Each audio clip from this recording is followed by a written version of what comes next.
Welcome to Isis in the Bible, the Spring Gathering, week number 9, Wings. The question today is, what does it mean to you to get your wings? Though scattered across the earth, we are the one flight in many feathers. Each moment shared lifts us higher into the knowing of who we are. As the North Node aligns with Markab, the wing point of Pegasus, we are reminded that the real flight begins within. Pegasus doesn't fly alone, and neither do we. Each one of us is a living glyph that is the great myth, awakening the wings of wisdom through our shared journey. So glad you could join us today. Almost everyone in this room, when they commented, they had a story about wings, and it's happening. Like, it's the synchronicities and the connection points between us all. That Markab, that mark, the alpha and the beta, that beautiful connection is very evident with everybody in this group. So it's awesome.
So wherever you are in the world, when you see a bird in graceful flight, I want you to think about celebrating this spring session. Because we're all over the world, it's not easy. So whenever you see a bird or a butterfly, just think about this group and how we supported each other while we're getting our wings, right? To me, that's the best way, because Unity Canada asks that we have a celebration, but why have it for 1 hour when we're all over the world? Why don't we celebrate every time we see these wings, and that we are so grateful for each other's support and wisdom and knowledge as we go through these. So with outstretched wings, like the Phoenix rising, let this remind us, this is not just a gathering, this is a remembering that we are never truly apart, and that we are more than likely in previous lives together, and we just decided to get together again so we can hold hands. So we've soared through truth, love, and the sacred unseen together. So whether it's a butterfly, a dove, or even a passing breeze that lifts the petals near your feet, pause, smile, and celebrate this living tapestry we've woven as one.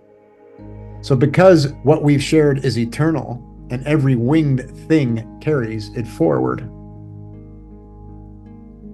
So I just wanted to say that there's beautiful alignments happening on June the 6th. And we'll show you how powerful, because we've been talking about when this hits Age of Aquarius, and that forgiveness. It's pretty interesting that the forgiveness, above the forgiveness, is Pegasus, right? The winged horse, that point. So on June the 6th, the North Node, which is very powerful, okay, aligns with Markab, your wings. And then we're getting all kinds of synchronicities.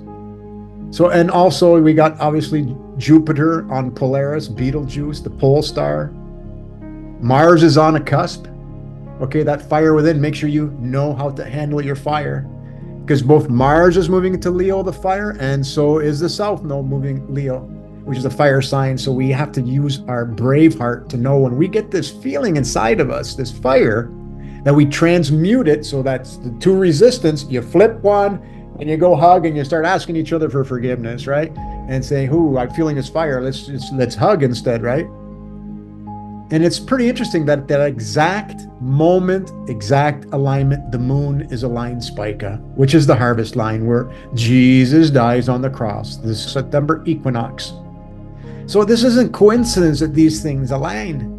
This is the exact moment that the North Node, which is the head, right? The head of the snake. The South Node is the body, right? This is all beautiful alignments. So get ready for your wings, right? We're experiencing it. Okay, so I'm not sure if you heard. So we kept saying big energy's coming, big energy's coming, May 29th, May 29th, May 29th. Well, there's a catastrophic flooding. Remember, this is going this way into Aquarius, which is water, baptismal waters. And remember that this is very energetic. Well, there was devastating floods in Nigeria in the early hours of Thursday, May 29th, 2025, following several hours of torrential rainfall that began late Wednesday night. The floodwaters overwhelmed the town, leading to the significant loss of life and property. Remember, we're infinite. Their own chart, their own life has brought them there to say, okay, you're not getting the signs, it's time to leave, right? So we all understand when we get the signs, we got to do our work, and then you're always going to be able to stay in this life instead of choosing to go to the next. It's that simple. Local authorities reported that the flooding began around 3 a.m. local time, May 29th. So here he is, May 29th, water, Aquarius. It's there, right? Mother Nature's always showing us how we're so connected. So a lot of people left the visible. They said over 200, and hundreds are still missing. So this aster, remember aster means star, this aster also destroyed critical infrastructure, including bridges and roads, and displaced thousands of people. This is where communities start coming together, right? Don't rely on corporations. They just want to make money. But these corporations are going to have to go start helping for free. And a lot of them do that. There's a lot of good-hearted people out there. So here we go. The North Node, which is going into Aquarius at that exact time, which is now going to the 6th, Markab, the wings. There's Lilith. Temptations versus right. Remember Lilith, right? She is Sekhmet. She is Medusa. And that's a catastrophe. This is a catastrophe, right? And she's right across from Regulus. And Regulus is the heart of Leo, which is exactly over Nigeria. So you can't make this stuff up. They're beautiful energies. They're meant to be. And again, this is what's on the Dendra Zodiac for Aquarius. It's releasing the people in bondage. So the waters are coming down. It's to get our attention, to let us know, hey, start working on your wings. So Lilith goes retrograde around the 1st to the 4th of July. Ruh-roh, Raggy. So Lilith will hit Regulus again on August 1st-ish. And so let's see what she brings around 2 of 3, and then December 3rd-ish for round 3. The Lion's Gate is August 22nd. The Sun aligns Regulus. So when people are saying the Lion's Gate is a different date, it's not. When the Sun hits Regulus is Lion's Gate. And now we're just seeing that Lilith hitting on that Lion's Gate right along, which aligns with Nigeria. It's all there, folks. So just to prove, let's look around the world. Why would it be just our Nigeria? No, Romania, they had a salt mine hit by flood. Austin, Texas had flash flooding on that day. India on June the 2nd. Okay, India and Bangladesh in late May. Mexico in late May. Switzerland had that glacier and flood risk late May. So the signs are there. So all around the world, there's floods because we are in the age of Aquarius, and it will show us more so because we have our wings that we can tune into why Mother Nature's doing this. So I said, okay, well, if the North Node goes into Aquarius, let's go back by the last time, which is basically 18.6 years. So that would have been around November 8th, 2006. And here you go, Mart Renier National Park, flood. Saget County on November 8th. Ethiopia, early November 2006. All these floods. So yes, that flood is always showing us, but now we're getting our wings so we can see that we're connected with Mother Nature, and we can understand that we're one with it because Mother Nature, us, we're always giving each other signs. Okay, so another catastrophe, because it's got to be Lilith, right? Catastrophe. So we had Mount Etna erupted violently, sending lava and ash into the sky near Catalina, Sicily, disrupting flights and blanketing nearby towns in volcanic debris. The eruption was sudden and forceful, with strombolian activity lighting up the night and ongoing tremors indicating deep movement within the volcanic system. So on June the 2nd, because the energies are still high, right? There's Lilith, right across from the moon. We're at Regulus, another sign, okay, that things are getting heated up. Vesta, which is fire, black moon on the descendant, exact same time when that exploded. And then, of course, we got Venus, Chiron the Wounded Healer, and Mother Mary. So here's another catastrophe. But then just before the meeting today, Sue sends out, hey, did you see Kilauea volcano also erupted? So here's first Mount Etna. So the moon aligned Lilith, which is aligned Regulus at that exact time. Look at that peak. Boom. See it? Absolutely. And then Kilauea on May 25th. Wow.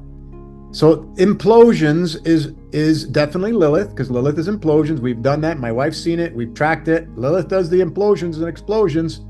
And then we know Juno is shingles and the skin eruptions. And when we had an eruption in Mount Kilauea on Sunday, May 25th, and here you go. The moon is across from Juno. Boom. Okay? And it starts spewing really, really high, right? So the Mount Kilauea erupted with lava fountains reaching over 1,000 feet. So when you see the lava, magma, because this is Mary Magdalene, right? She does explosive magnitude magma. So she's skin eruption. So Mother Nature is always telling us that we are so connected. And so synchronistically, these came up 15 minutes before we met today. I was putting some final touches on this presentation. Look at this memory came up from 2 years ago. Number of active volcanoes over the years. Look at. You think we're heating up? And then they're saying global warming because of cows farting or something. No. The haze in the sky right now. Why is it so hazy? Well, we got all that plume coming out of Etna and some of the other volcanoes. Yes, 100%. And Hudak shared this with me just before the meeting as well. Everybody's talking about the northern lights. Well, yeah, the energies are high right now, right? This is part of Aquarius. So of course, when the energies are high, we're going to see these. You got to look to the sky if you want it. In week 4, we told you about the story of Perseus and that it's all about slaying the non-loving memories within, focus on the divine, not the temptations, and paint a beautiful unified world based on sharing and love, right? So let's talk now about the story of Pegasus, the winged messenger, right? Pegasus as not just a mythical horse, but a divine symbol of elevation, purity, and transcendence.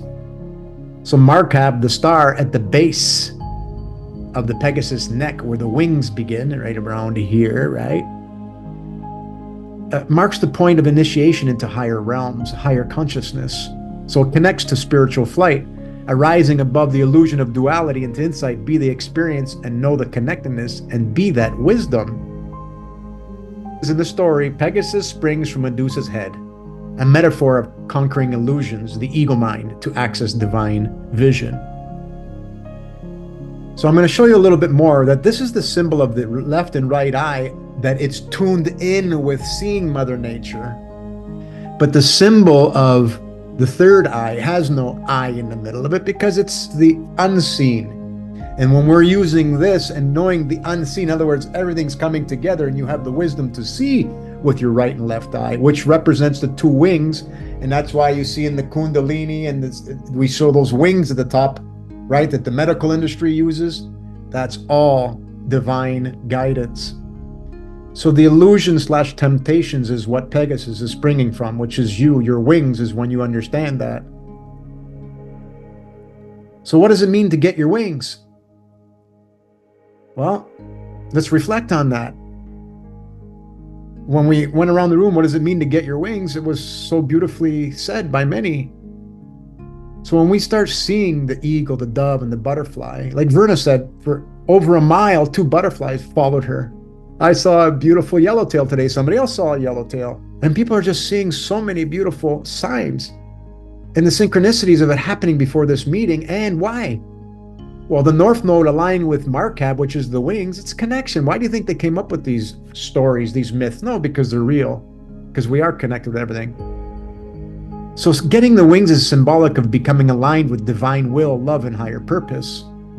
When you start to feel it, Embrace it. Mother Nature, Genesis, or Generation Isis, is upon you, and to feel it. So allow it to wrap its arms around you. Watch the trees quake their leaves as you jump in. So when you start going outside and just feeling this knowing, watch how the tree starts to dance with you, how the wind picks up. And look around, because sometimes it's only the one tree and the rest aren't. So it's not just the wind, it's your presence and your connection that's making the wind beneath your wings. So just see the feathers walk into your path. Well, how do they get there? So the real wings are in the mind. That's the third eye activation, to see with the heart and know with the spirit. So the wings are not external, but it's an inner rising, the spreading of spiritual perception, that beautiful connection. So the pineal gland, Merkaba, light body activation, whatever you want to call it, and how wisdom, remember, Sophia, to blow, Isis, bestows clarity when we release lower attachments, those desires, those connected, those old memories, those yuckies that we want out. Like Lex said, get in that ice bath, and that's going to cleanse you for sure, because the pure love, the stillness is the vacuum, is the ice bath. So if you're up to that, hey, go for it. I want to add something. Please. Pegasus, hippopotamus in our head. In the center, it looks like a seahorse. And both hippopotamuses are looking like a horn. The horn of abundance is Mary Magdalene. And on the end is, of course, the amygdala. The other one is Mother Mary, but she wasn't there. And that's the horn of seeds. So those become the two wings of the horse. Cornucopia. Right? Yeah, get it. Yeah. Yep. Beautiful, Lex. Well, very well stated. Thank you so much. And by the way, they also look very much like the tusks of a mammoth as they are depicted. And with the mother there, the mammoth is more cold resistant, that's hair. It is more sensitive for electromagnetic, that's hair. And they are, of course, more bigger, able. Thank you. Beautiful. Thank you, Lex. To finish this slide off, building upon what Lex said, this is where we remember that we are the light. The light is what you can't see. We only see illumination. The light is the unseen. The true definition of light is the unseen. Because you can't see light, you only see illumination. So this is where we remember that we are the light and that light has no weight. Thus we rise. So you start to fly. You start to feel like you can lift again when you're not being held down by the red-shifted ego, the memories that kept us down, right? And now we rise. And so when you have this state of mind and when you start going outside, I felt a few times now where I feel like I'm in that dream, because Peggy was talking about having dreams of flying. It's so beautiful. You'll see it in the comment sections. I've gone outside and I can feel that wind pick up just like it did in my dream where I'm about to lift off. And it's like, okay, let's go, let's do it. Like it was such a beautiful, beautiful experience when you feel that. So love is the lift. Flight is the return. You're not becoming something. You are remembering you already are. The idea that love is the dielectric tether, the spiritual path that lifts us back to source. The journey is holographic. Every step upward is mirrored inward. True wings unfold when we no longer resist who we are, a spark of infinite wisdom in flight. This is what's on the Egyptian walls, experiences of this self-realization of the connectedness with wisdom/love itself. Wisdom, true wisdom, is that essence of feeling of that connectedness. You can't learn wisdom from a book. It's experiences. And all over the Egyptian walls is experiences so that you can know. This is what this symbol means, okay? Horus, the all-seeing eye, like I said, it'll show up at the exact same time you're having this aha wisdom experiential moment. It just shows up. You both see it at the same time. So the butterflies that are walking around with Verna, they know her and she's seeing them and they're flowing together in that united, beautiful experience with each other, hold on to your knickers, because this is going to get even better and better and better for 114 more years, I think it was. And then by that time, we're going to be like flying, probably literally. So here's part of getting your wings. When you can see what we left behind, the wisdom of our unity with the all. We left the term face of God on the Egyptian walls. So I want to share this with you. This is what's on the Egyptian walls in Aquarius, or near Aquarius. You can see this, which is the Fibonacci spiral, which is the face of God, right? That rotating, beautiful image. And then it has the eye with the circle in it, which represents these eyes. But when these eyes are trained to see the beautiful connectedness, and then the knowing, the metaphysical knowing of the no thing that is the springboard, that is the essence that we spring from, then you see this eye. Okay, so this represents like the pineal gland, the womb of no thing, and then the eye in front of it, which is this eye, and then that sees how Mother Nature spirals. Because remember, this spirals from no thing, nothing. The thing that you can't see, which is pure love, which is that ice, which is the vacuum, which is on and on and on, that ether that everyone denies. Here's another synchronicity. Rosemary's painting this out in the forest right now with wings, not knowing that today we're talking about wings. So this knowing of how we're connected and we're meeting with these synchronicities is the wings itself. Embrace it. Know it. When you walk out anywhere or anytime in your day, this is the true form of meditation. When with your eyes open, you see all the guidance and everything coming around you to let you know that we are so guided. It's so awesome to be in this journey with you all. It's so awesome to have this remembrance of who we really are. And congratulations to everyone around the world, because everyone is getting their wings. Some people will feel it more. Some people may lose their wings because they're not listening to their own internal guidance. But they're infinite. They will be back. It's okay. It's like a blink of an eye and they'll be back. Brand new baby, but surrounded by more loving people now that can teach right from the onset in the school. So we will teach this once again. And that's all we have for today.